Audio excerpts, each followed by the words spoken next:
What is going on, guys? Back to another Dragon Ball Legends video. So this is going to be my 1000 subscriber special, in which I'm going to talk about some tips and tricks that will improve your skill level in Dragon Ball Legends. The mechanics I'm going to present to you in the video are very effective in my opinion, and you should definitely include them in your PvP matches. But before we get to the tips and tricks part, I just wanted to say thank you, really thank you so much, guys, for your insane crazy support. We went from 80 subscribers to 1000 in less than 2 months. That's so crazy. I never expected that to happen. So yeah, thank you very much again. I don't want to talk too much here because this is a tips and tricks video and I'm sure you want to see the tips and tricks. So let's get started with the first trick of the video. So the first mechanic we're going to talk about is the strike cancel after special cover change. Now this mechanic I didn't really see included in some other tips and tricks Dragon Ball Legends videos, which are not that long ago, which kind of surprised me because this mechanic is kind of strong if you ask me. Yeah, so now keep in mind that you can only do this with characters that can chain the blue card with the special cover changes. So characters, for example, like Full Power Jiren, UI Goku, Ultra Vegeta Blue, Ultra Vegeta Blue, and many more. Characters that don't chain their that can't chain their blue card with their special cover change are characters like, for example, Super Saiyan 4 Gogeta, or even the new Sparking Android 16.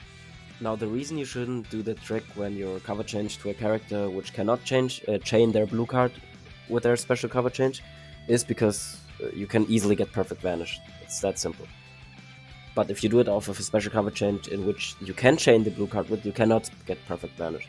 Now, obviously, you just want to use that ability / mechanic if you don't have a blue card on your hand, because if you have a blue card on your hand, you should just use the blue card. It's way better.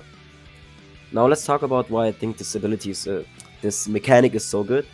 First, your opponent cannot perfect vanish you. It's impossible for them to perfect vanish you. If you just strike cancel immediately after your special cover change, it's not possible to perfect vanish you for the opponent. And second, many opponents, what they're trying to do after your special cover change is they're probably just going for a strike attack, maybe for a blast attack, maybe for a blue card to catch you, because they expect you to do like a blast card or a tap blast, which many people do after they special cover change.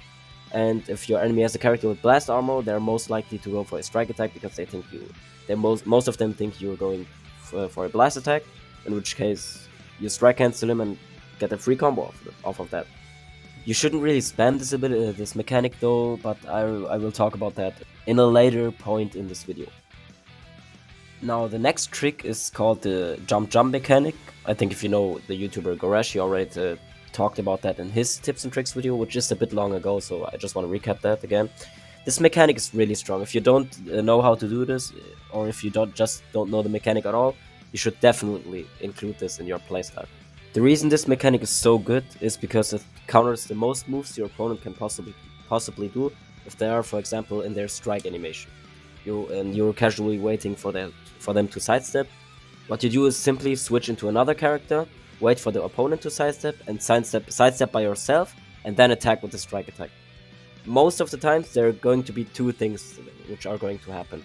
First, the opponent is gonna double sidestep, in which case you're gonna catch him with the strike / blast attack. And the second possibility is if the opponent attacks immediately after they sidestep. For example, if the opponent sidesteps, he goes for a strike attack immediately, and in which case you're going to perfect vanish him if you jump. So yeah, against the two most common things opponents do when they're in the strike animation and you're waiting for their sidestep, the jump mechanic is going to give you a complete advantage over the opponent. So the next trick we're going to talk about is probably the most important one on this list. It's good positioning. Good positioning is like the most important thing you have to do to get good at the game, honestly. There are many instances in which good positioning grants you a big advantage over your opponent. I'm going to tell you some examples of that.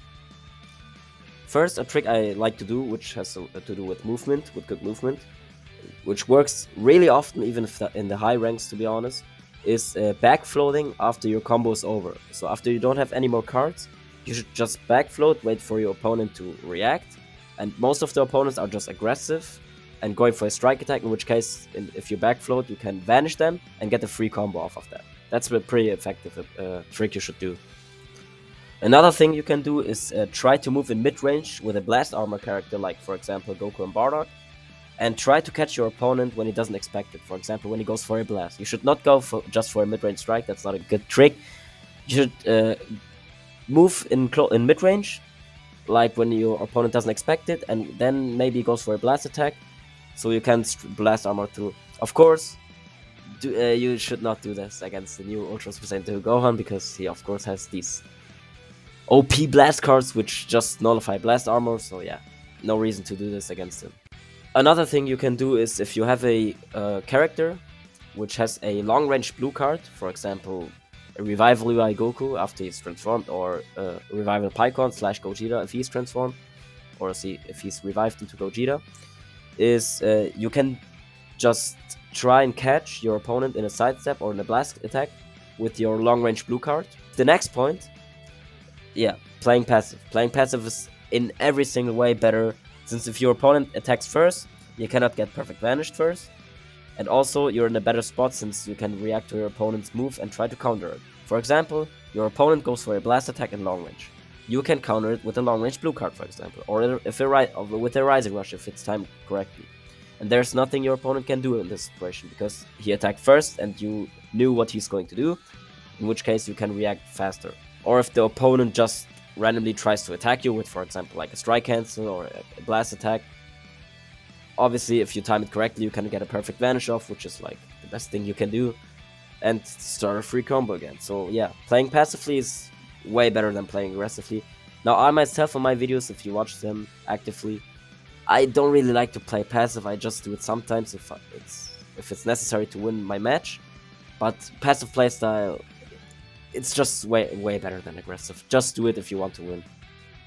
So the next trick is going to be combo dropping. Now combo dropping is a really important trick you should be able to do. It's not that easy to master, so I'm gonna give you some tips now how to master it the best way you can do. Now first, why do you even combo drop? The reason you're combo dropping is from preventing your opponent to interrupt your combo by doing a special cover change against you. Important for combo dropping is you should almost never, and I say never, drop the combo if you don't have a Vanish Engage.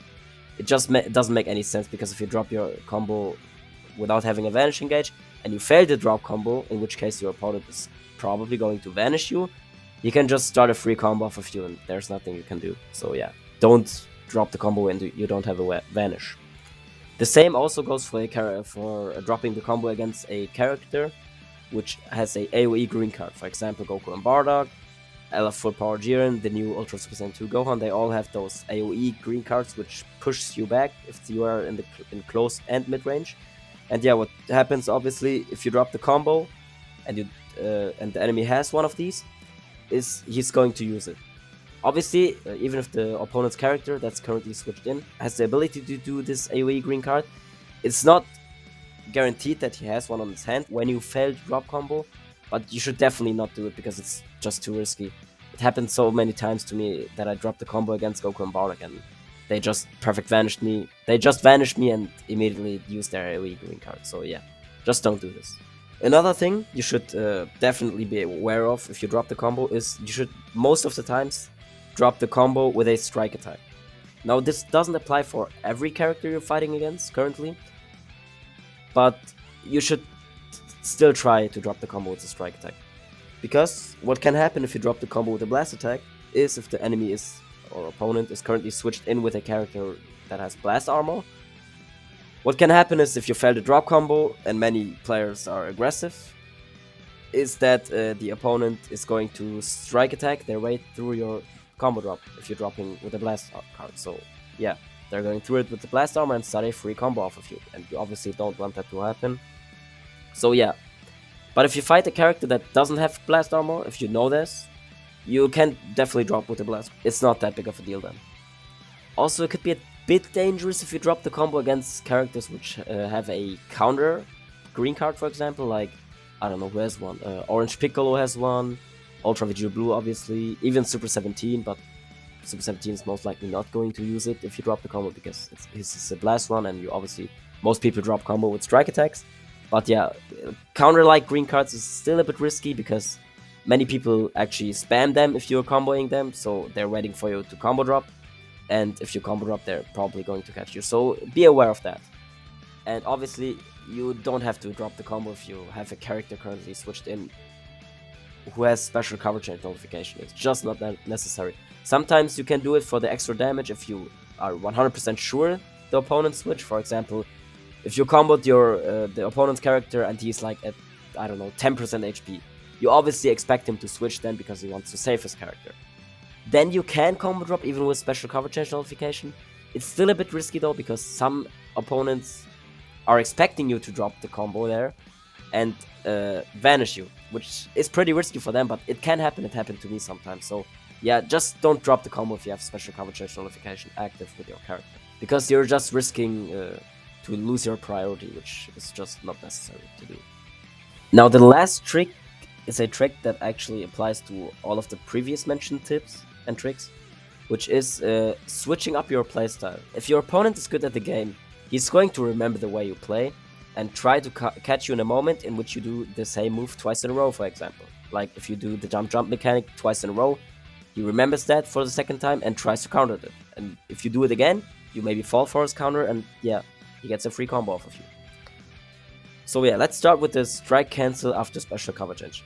What you can do there to switch up your playstyle is, if you special cover change and don't have a blue card, and if you already have done strike cancel after special cover change once in the match, you can just go for a blast attack next time, because your opponent might try to bait you with a tap blast, for example, or you just go by yourself with the tap blast.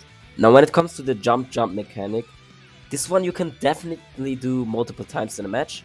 I also do this against really good opponents twice in the same match, honestly, but some opponents definitely know how to play around it. Most of the times, how your opponent tries to counter your jump is by waiting for your second jump, and they float a bit then. And then if you did your second jump, you're going for a strike attack, in which case, after he floats, he can perfect vanish you. Now, how to try and counter it? It's not really that hard. You should just wait for the enemy to sidestep, and then attack him when you see the sidestep. Even if you're a bit late, he's expecting you to jump, in which case he wants to counter that jump, but if he floats and waits for your jump to happen, and you don't do it, and you just attack him immediately after he sidestep, you're gonna catch him with that. So yeah, that's how you should switch up your jump mechanic a bit. What you can also do is, for example, the point I already mentioned, in which you should try and catch your opponent with the character with blast armor in mid-range. What you can do is like float up slowly into mid-range and try to bait him with the tackle. So what you do is you're gonna float up, be in mid-range, and then try to sidestep. Many opponents fall for it. They think you're going to tackle, in which case they're going for a strike attack, and then you can just perfect vanishes. It works really often, honestly, and it's a pretty strong ability, which not many players use, but they definitely should. And that's it, guys. That's going to be my 1000 subscribers special tips and tricks video. I really hope you can improve your gameplay by these tips and tricks. If your gameplay improved, just let me know in the comments in the next videos. And yeah, thank you again so much for your crazy support. Let me know in the comments if you enjoyed it, and yeah, that's it. I will see you guys in the next video. Goodbye.